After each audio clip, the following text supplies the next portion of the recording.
Hello, everybody. Hello. Welcome to today's live show. I'm very excited about today's topic. We're going to be talking about how to let go of the need to control everything in your business. And I think you're going to really love it too because it's kind of a topic that I always feel like we have to, as entrepreneurs, we sometimes feel like we have to be on top of everything all the time, and that could cause a lot of stress. And so I think today's live coaching class is going to help you out in that it will give you permission to chill out and relax a little bit, and your business will still flourish as a result. So, yeah, let's jump right in. If you are watching live, say hello so I can say hello back. And if you are watching the recording later, then yeah, say hi anyway, because I often like to come back and answer any questions or say hello whenever I do a live stream on any platform. So, yeah. Okay, let's jump right into the learning. So, if you have been feeling burnt out or frustrated with running your business, if you feel like you've been working really hard nonstop, but your business is just not growing fast enough, if you notice other people succeeding around you and you wonder why it's working for them and not you, well, then I think you're really going to enjoy what we talk about today. We're going to talk about letting go of the need to control everything and how this can actually help your business grow.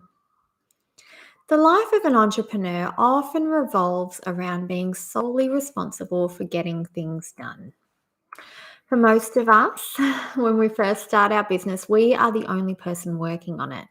We put a lot of our time and our energy into it and into growing the business and building the business. And, it's our baby. But sometimes when we're doing it all ourselves, we end up holding on a little too tightly. Our daily to-do lists become really long and unachievable, and they make us feel like we can't accomplish anything. We try and make every little detail perfect in our business, regardless of how long and hard we have to work at it, and we burn out really fast. We procrastinate, we get frustrated, we feel anxious, we stop having fun, and our business suffers for it. When you're caught up in the cycle of needing to control everything, then things don't feel good. For example, you think if you just get everything perfect, the business will run smoothly and then you can relax. So you work really hard to make everything as smooth as possible. This often includes trying to plan for the worst so that hopefully you can avoid it. But that's a lot of mental and physical energy spent on something bad that hasn't actually happened yet. That's not good. When you hold too tightly onto control, you end up too emotionally attached to the outcome. You find yourself in fight, flight, or freeze mode, and procrastination and avoidance tends to set in at that point. This lowers your resilience and increases stress and frustration. You started your business for more freedom, to do something you enjoy. But when you're trying too hard to control everything, it's easy to lose sight of the parts that you love in your business. And instead, you get caught up in the day-to-day, minuscule running of it. We're so busy being busy that we lose sight of the big picture, and many of us stop focusing on the areas in our business that move the needle forward in terms of growth, revenue, and success. Let's let go of being busy. And let's let go of needing to control everything. And let's just try an easier way that feels much better. I've found over the past few years, if I consistently take action on 3 simple pillars in my business, and then I simply focus on feeling good and doing the things that I enjoy, I see more growth, more sales, more success, and I really love what I do. Here are the 3 pillars. Number 1 is the money makers. So in my business, these are things like sending invoices, offering and booking consults, promoting my passive products, my courses, my ebooks, tweaking and filling my sales funnels. These are things that actually help me make money. So they need to be a priority. And I do some of these myself, and I delegate and outsource some of the others. Next pillar is the business growers. So these are things like collaborations, inviting people to be on my podcast, partnering up with other entrepreneurs for webinars and affiliate launches, being part of online summits to grow my email list and my visibility. Social media posts are business growers as well. My favorites at the moment are Instagram Reels and sharing funny memes on Facebook. Live streams, as you can see, I go live once a week here on YouTube, and I do the same on my other channel as well, my organizing one. Podcast episodes for the Simpler Business podcast. Every Monday, you can tune into our show on your favorite podcast platform for a new episode. So these are the business growers. They're the things that increase my visibility, my positioning as an expert in my field, and they help build know, like, and trust with my community. They help my business grow. I'm the face of these actions, so there is some behind the scenes work that gets outsourced or delegated here too, but I do the majority of these ones. And then we have our third pillar, which is the client or customer care essentials. So those are things like answering emails and direct messages on social media, checking in with current clients, checking in with my previous clients, because often they're a source of future revenue as well. And also I give support in Facebook groups because that increases my positioning as an expert as well.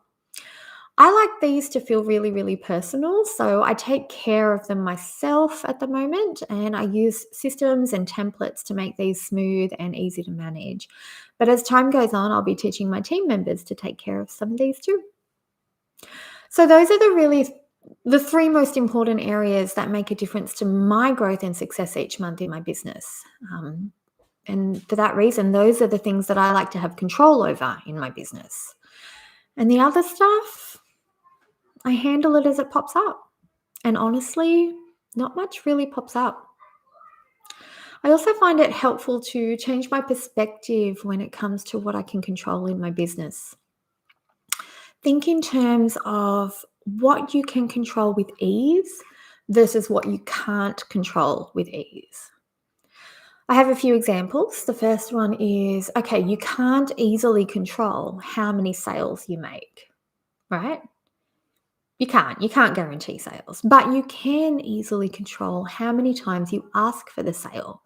Your offer, your visibility, your sales page, your payment method, scripting for your sales calls, ideas to overcome objections. You can control those things pretty easily. Now, you can't easily control whether someone asks for a refund on your product or service. But you can easily control how you respond when someone asks for a refund. You know, your conditions, your turnaround time, your communication templates, feedback requests. You can make this a simple and easy process that doesn't feel too personal, and then you won't get caught up and anxious about it anymore. Sound good? Okay. You can't easily control how quickly your business grows, but you can easily control the tasks that you take for optimal business growth. So sending out invites to other people to collaborate with you, running ads, setting up customer loyalty programs, running giveaways or promotions, doing PR outreach. Those are things you can easily control. It's time to free yourself up and start allowing good things to happen rather than trying to force things to happen. So let go of the need to control everything and accept that when you relax a little more and you feel a little better, things start to flow more smoothly. Want a few ideas to get you started? Go ahead and grab a pen and paper if you want to. I have a few that you can try. You don't have to do all of them. You can just pick one that resonates with you and give it a go. These are a few concepts to really look into to see if they can help you. The first one is to let go of inflexible routines, schedules, and to-do lists that make you feel really restricted. If you need a schedule, that's fine, but you still want to have space and the opportunity to be creative during your day and to go with the flow. So you could schedule mornings and afternoons rather than schedule hour by hour. You can tune into how you feel in the moment. If something feels good, keep going. If not, okay, well, maybe work at it for 10 minutes and then let it go and do something else. Come back to it later or release it. Trust your intuition. And when you're making decisions, don't stress about something for days. Make the decision quickly, and you'll know whether or not it was the right one as soon as you say it out loud. You can always change your mind later anyway. Relax and accept it when things aren't perfect or when hiccups happen in your business. Turn off your notifications when you're not at work. You don't have to fix everything immediately. And often, time and space will help fix it for you. Embrace a little more uncertainty and let it build your resistance or your resilience and creativity. Be open to new ideas and opportunities that you haven't thought of before. Know that things take time and the momentum does build gradually at first, and then it starts rolling. Slow down, relax, and enjoy the journey rather than striving to reach your destination as quickly as possible. You'll go further, you'll succeed more, and you'll actually like it. Accept that sometimes things don't work out and just be curious about what comes next. Include some time to rest. You don't have to work 24/7 in your business. You'll have more energy, more creative ideas. You'll be better at problem solving when you take breaks regularly and you give your mind and your body some space to just calm down.